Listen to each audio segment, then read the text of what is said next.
Kava dan ini adalah video pertama aku di Book Talk Rak Bukuku.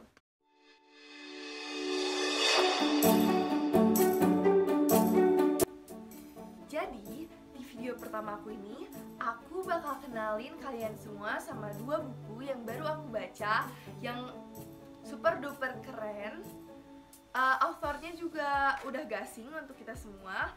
Dia punya buku yang udah jadi international bestseller. Tebak siapa? Dia adalah Andrea Hirata.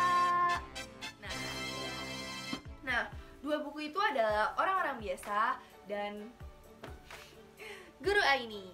Jadi ini tuh prequelnya dari Orang-orang Biasa. So, langsung aja ke buku pertamanya, yaitu Orang-orang Biasa.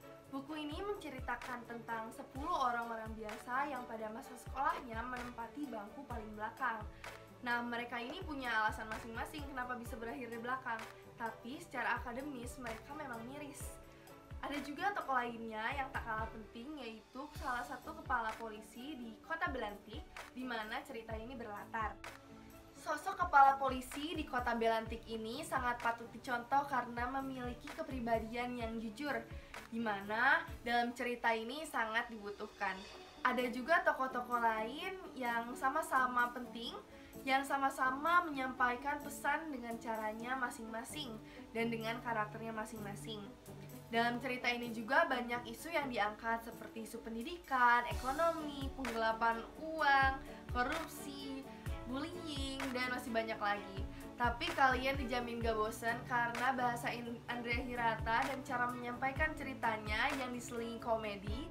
Nah, mereka adalah tokoh-tokoh yang akan mengantarkan kita kepada cerita hebat di mana 10 orang-orang biasa ini dipertemukan kembali setelah dewasa untuk melakukan suatu misi yang akan mengungkap hal besar yang kalian gak bakal sangka-sangka.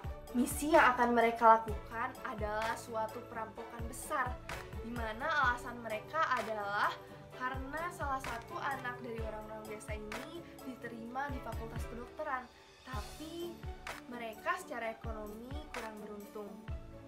Lanjutannya bagaimana? Kalian harus baca.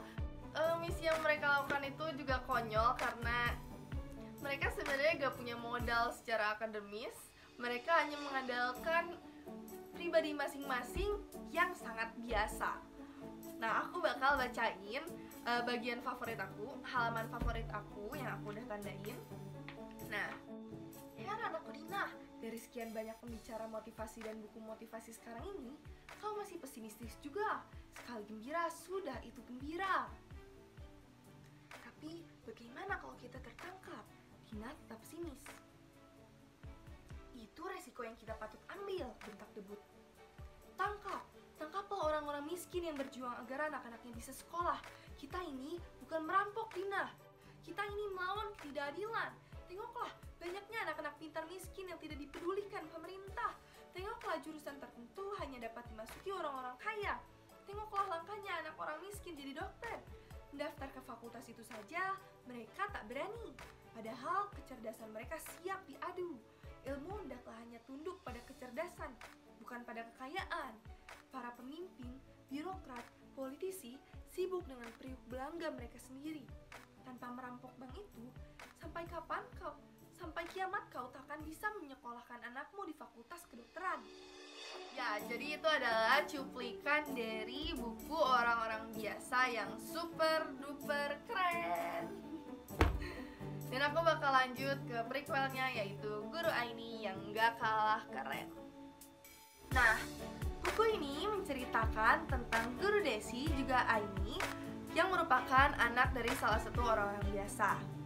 Mereka adalah dua sosok yang sangat-sangat inspiratif.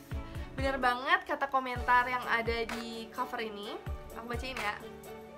Stunningly beautiful, highly intelligent, sangat perlu dibaca mereka yang ingin belajar. Bener banget sih, aku kayak nyesel gitu baru baca buku ini kemarin-kemarin, karena untuk kalian yang masih sekolah, ini bakal naikin banget motivasi belajar kalian. Karena sosok Guru Desi adalah sosok guru yang sangat-sangat hebat, seorang guru matematika idealis, dimana dia dihadapkan oleh cobaan-cobaan yang gak mudah. Tapi dia dengan sifat idealisnya pantang menyerah untuk tetap mengajarkan ilmu dan mencari murid yang bisa membuktikan kalau dia itu berhasil dalam mengajar. Lalu ada juga Aini. Aini adalah murid yang patut kita contoh karena dia pada awalnya adalah murid yang memiliki prestasi akademis seperti orang-orang biasa pada dulunya, yaitu sangat miris. Tapi dengan kegigihannya, keinginannya untuk belajar, sangat kuat dan berani, dan mimpi-mimpinya yang jauh dari kata menyerah, dia bisa menjadi orang yang sangat-sangat berprestasi dalam akademis, terutama dalam matematika di bawah pengajarannya Guru Desi. Pokoknya kalian harus baca, dan sekarang aku bakal bacain cuplikan dari buku ini. Oke, sekarang aku bakal bacain halaman favorit aku. Jadi Tun, apakah kau akan kembali lagi ke rumah Guru Desi? Tanya Saadia. Setelah kau didampretnya macam tak ada hari esok tuh, sambung Saadia. Jumiatun tercengang. Aku gentar boy, berkeringat dingin aku di depan Guru Desi. Kalau wajah Guru Desi melintas dalam bayanganku, berdebar-debar jantungku. Tapi tak tahu mengapa semakin aku merasa takut, semakin aku ingin belajar dari Guru Desi. Aku ingin pintar matematika macam Aini. Aku tak ingin dalam kepala besarku ini isinya hanya mim saja boy. Enun memukul-mukul kepalanya. Angin, katanya. Jumiatun tercenung. Heran, semakin aku dimarahi Guru Desi, semakin aku jatuh hati padanya. Guru Desi macam punya hipnotis ilmu. Aku takut, tapi aneh sekali. Aku merasa aman di dekatnya. Aku merasa terlindungi. Semua tertegun melihat mata Jumiatun berkaca-kaca. Aini tercengang, karena apa yang dirasakan Jumiatun persis apa yang dirasakannya jika berada dekat Guru Desi. Kini aku menyesal, sambung Jumiatun. Aku sangat menyesal mengapa dari dulu tak datang ke rumah Guru Desi. Aku merasa semuanya sudah terlambat. Tiba-tiba Nun bangkit lalu melayangkan tangannya seperti Aini tadi. Persis kucing menerkam. Jangan biarkan perasaan terlambat menerkammu, Tun. Kaulah yang harus menerkam perasaan terlambat itu. Kenapa halaman itu jadi halaman favorit aku? Karena bagian terakhirnya yang tentang terlambat. Karena menurut aku alasan orang-orang atau secara pribadi aku kenapa aku kadang gak mendalami hal-hal yang aku ingin cari tahu dalam hal pelajaran atau ilmu secara umum karena merasa sesuatu itu udah terlambat. Padahal sepertinya itu cuma tembok besar, barriers kita yang harus kita hancurin cepet-cepet. Karena daripada gak memulai, daripada terus memikirkan kalau semua itu terlambat, kenapa gak mulai saat itu juga? Dan buku ini emang memotivasi kita untuk menghancurkan semua benteng antara kita dan ilmu yang seharusnya kita bisa kejar lebih dengan lebih usaha. Di sini juga Aini punya banyak banget benteng yang menghalanginya dari mimpi-mimpinya. Salah satunya dalam sisi ekonomi. Bahkan dia juga gak punya lingkungan yang mendukung. Teman-temannya, bahkan guru-gurunya, kecuali Guru Desi, meragukan dia untuk bisa mencapai mimpinya menjadi dokter. Selain karena ekonominya yang kurang, tapi juga karena nilai-nilai dia yang pada awalnya gak memungkinkan untuk naik.